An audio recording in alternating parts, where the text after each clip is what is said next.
नमस्कार दोस्तों, कैसे हैं आप सब लोग। उम्मीद करती हूँ कि आप सब लोग अच्छे होंगे। क्या भाग्य में जो लिखा हुआ होकर रहता है, यह सच है झूठ है, आइए जानते हैं इस कहानी में। जो भी है इस कहानी को पूरा देखेगा उसके जीवन के सारे समस्त दुख संकट अवश्य दूर हो जाएंगे। एक गांव में एक बहुत ही ज्ञानी पंडित रहता था। एक दिन वह अपने बचपन के दोस्त से मिलने के लिए दूसरे गाँव में जा रहा था। उसका वह दोस्त बचपन से ही गूंगा और एक पैर से अपाहिज था। उस पंडित के गाँव से उसके दोस्त का घर काफी दूर था।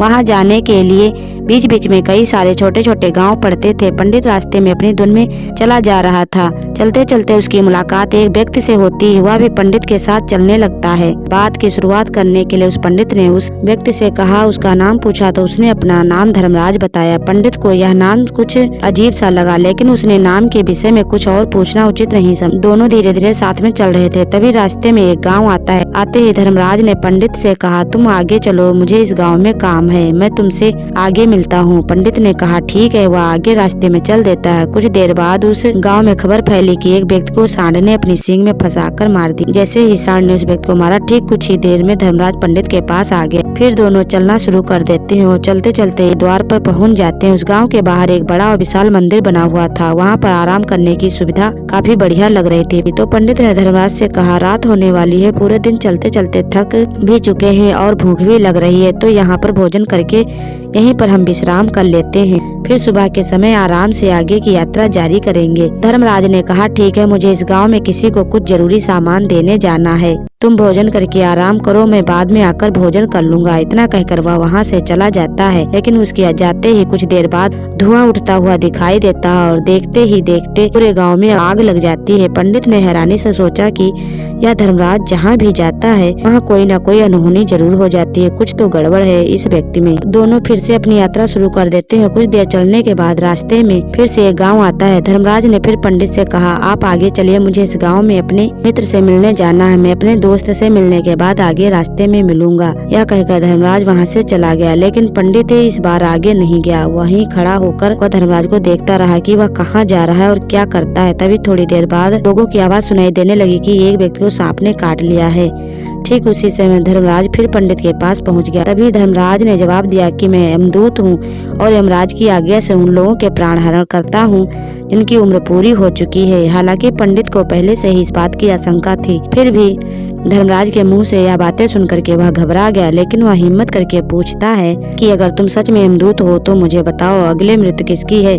धर्मराज ने जवाब दिया कि अगली मृत्यु तुम्हारे उसी मित्र की है जिससे तुम मिलने जा रहे हो, उसकी मृत्यु का कारण भी तुम ही बनोगे। यह बात सुनकर पंडित सहम गया और सोच में पड़ गया कि अगर सच में यह धर्मराज यमदूत हुआ तो उसकी बात भी सच होगी और उसके कारण मेरे बचपन के सबसे अच्छे मित्र की मृत्यु हो जाएगी। तो सबसे अच्छा तो यही होगा कि मैं अपने मित्र से मिलने ही ना जाऊं, कम से कम मैं उसकी मृत्यु का कारण तो नहीं बनूंगा। धर्मराज ने मुस्कुराते हुए कहा, तुम जो सोच रहे हो वह सब मुझे पता है, मगर तुम्हारे अपने मित्र से मिलने न जाने से नियत नहीं बदल जाएगी। तुम्हारे मित्र की मृत्यु तो निश्चित है और वह अगले कुछ ही पलों में घटित होने वाली है। महाकाल के मुंह से यह बातें सुनकर के पंडित को झटका लगा, क्योंकि महाकाल ने पंडित के मन की बातें भी जान ली थी, जो कि सामान्य व्यक्ति के लिए संभव नहीं है। अब पंडित को विश्वास हो गया कि यह धर्मराज सचमुच में यमदूत ही है। धर्मराज जी यमदूत है तो वह घबरा गया। वह अपने मित्र की मृत्यु का कारण नहीं बनना चाहता था, इसलिए वह पलटकर अपने गाँव की तरफ वापस जाने लगा। लेकिन जैसे ही पंडित वापस जाने के लिए मुड़ा, उसने देखा कि उसका मित्र तेजी से उसकी तरफ चला आ रहा है, जो कि पंडित को देखकर अत्यंत प्रसन्न दिखाई पड़ रहा था। अपने मित्र के आने की गति को देखकर पंडित को ऐसा लगा कि जैसे उसका मित्र काफी देर से उसका ही पीछा कर रहा है। लेकिन वह बचपन से ही गूंगा था और एक पैर से लंगड़ा भी था, इसलिए न तो वह पंडित को आवाज देकर रोक पाया था और न ही उस तक पहुंच पा रहा था। धर्मराज के मुंह से ऐसी बातें सुनकर के पंडित को झटका लगा, क्योंकि धर्मराज ने पंडित के मन की बातें पढ़ ली थी, जो कि एक सामान्य व्यक्ति के लिए संभव नहीं। लेकिन जैसे वह पंडित के पास पहुंचा, अचानक ही जमीन पर गिर पड़ा और उसकी मृत्यु हो गई। पंडित हक्का बक्का होकर धर्मराज की ओर देखने लगा, जैसे कि वह पूछना चाह रहा हो कि आखिर क्या हुआ। धर्मराज पंडित के मन में उठ रहे प्रश्नों को समझ गया और बोला, तुम्हारे मित्र ने पिछले गांव में ही तुम्हें देख लिया था और वहीं से ही तुम्हारा पीछा कर रहा था, लेकिन गूंगा और लंगड़ा होने की वजह से वह तुम तक नहीं पहुंच पाया। उसने अपनी पूरी ताकत लगाकर तुम तक पहुंचने का प्रयास किया, लेकिन बुढ़ापे में बचपन जैसी ताकत नहीं होती, इसलिए हार्ट अटैक होने के कारण उसकी मृत्यु हो गई। क्योंकि वह तुमसे मिलने के लिए अपनी सीमाओं को तोड़कर तुम्हारे पीछे भाग रहा था, इसलिए अपने मित्र की मृत्यु का कारण भी तुम ही कहलाओगे। अब पंडित को पुनः यह विश्वास हो गया था कि धर्मराज एक यमदूत ही हैं और उसका कार्य जीवों के प्राण हरना है। लेकिन पंडित एक ज्ञानी व्यक्ति था, वह यह भी जानता था कि मृत्यु पर किसी का वश नहीं है, सबको एक ना एक दिन मरना ही है, जाना ही है। यह सोच करके उसने अपने आप को संभाल लिया। तुम यह बता सकते हो कि मेरी मृत्यु कब, कहाँ और कैसे होगी? महाकाल ने कहा, हालांकि किसी भी सामान्य जीव के लिए अपनी मृत्यु के बारे में जानना ठीक नहीं है, क्योंकि कोई भी जीव हो वह अपने मृत्यु के बारे में जानकर बहुत दुखी हो जाता है। लेकिन तुम ज्ञानी व्यक्ति मालूम पड़ते हो और तुमने जिस तरीके से अपने मित्र की मृत्यु को सहन कर लिया,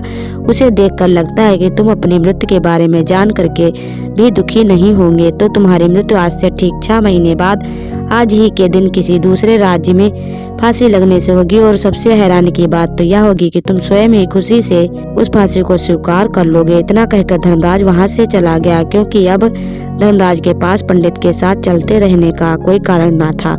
इसके बाद पंडित ने अपने मित्र के शरीर का अंतिम संस्कार किया और यथाशक्ति उसके क्रियाकर्म करके अपने गांव वापस आ गया। लेकिन कोई व्यक्ति कितना भी ज्ञानी क्यों न हो, अपनी मृत्यु के बारे में जानकर दुखी तो होता ही है और मृत्यु से बचने का कोई न कोई उपाय भी खोजता है। तो पंडित ने भी वही किया, क्योंकि पंडित विद्वान था इसलिए उसकी पहचान उस राज्य के। पंडित ने सोचा, राजा के पास तो कई सारे ज्ञानी मंत्री हैं, वह मेरी मृत्यु से संबंधित समस्या का कोई न कोई समाधान निकाल ही लेंगे। पंडित ही सब सोचता हुआ राज दरबार में पहुंच जाता है और राजा से सारी घटना के बारे में बताता है।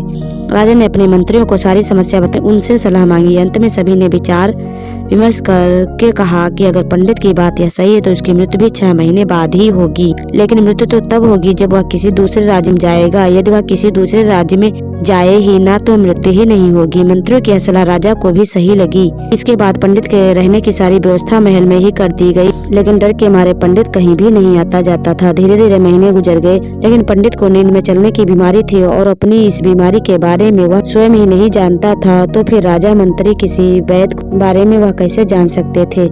पंडित अपनी मृत्यु को लेकर बहुत ही चिंतित था। वह पिछले कई दिनों से ठीक से सो भी नहीं पा रहा था। रात में पंडित को नींद में चलने का दौरा पड़ा। वह उठा और महल से निकल करके अस्तबल में गया, क्योंकि पंडित राजा का खास मेहमान था, इसलिए किसी भी पहरेदार ने उसे नहीं रोका। अस्तबल में पहुंचकर वह सबसे तेज चलने वाले घोड़े की पीठ पर सवार होकर नींद में ही अपने राज्य की सीमा से बाहर दूसरे पड़ोसी राज्य में चला गया। वह दूसरे राज्य के राजा के महल में पहुँच गया। उस महल के पहरेदार ने भी उसे नहीं रोका। वह पंडित सीधे राजा के सैन्य कक्ष में पहुँचा, जहाँ राजा और रानी सो रहे थे। वह पंडित वहीं जाकर सो गया। सुबह हुई देखा तो बहुत क्रोधित हो गया। राजा ने पंडित को दरबार में पेश करने का आदेश दिया। कुछ देर बाद उस पंडित को दरबार में लाया गया। फांसी की सजा सुनकर पंडित कांप गया, लेकिन फिर भी थोड़ी सी हिम्मत जुटाकर राजा से बोला, महाराज मैं नहीं जानता कि मैं राज दरबार में कैसे आया, लेकिन मैं इतना जरूर जानता हूँ कि आज मेरी मृत्यु होनी थी। राजा को यह बात सुन करके थोड़ा अजीब लगा, लेकिन यह तुम्हारी बात झूठी निकली तो निश्चित ही आज तुम्हारी मृत्यु का दिन होगा, क्योंकि जिस राज्य से पंडित आया था उस राज्य का राजा इस राजा का मित्र था। इसलिए इस राजा ने तुरंत अपने कुछ सैनिकों को पड़ोसी राजा के पास भेजकर पंडित के बात की सत्यता का प्रमाण मांगा। भेजे गए सैनिक शाम तक लौटे और उन्होंने राजा को बताया कि महाराज पंडित जो कुछ भी कह रहा है यह सब सत्य है। लेकिन राजा के सामने एक समस्या आ गई। पंडित को फांसी की सजा सुना दी थी, इसलिए अगर पंडित को फांसी नहीं दी जाती तो राजा का वचन जाता है, लेकिन अगर राजा की बात का मान रखा जाए एक निर्दोष की अन्याय होगा। मंत्रियों से पूछा तो मंत्रियों ने राजा को सुझाव दिया कि महाराज आप एक कच्चे सूत के धागे से फांसी लगवा दे, जिससे आपके वचन का मान भी रह जाएगा और पंडित की जान भी बच जाएगी। उसने आदेश दे दिया। पंडित के लिए कच्चे सूत के धागे की फांसी का फंदा बनाया गया और नियम के अनुसार पंडित को फांसी पर चढ़ाया जाने लगा।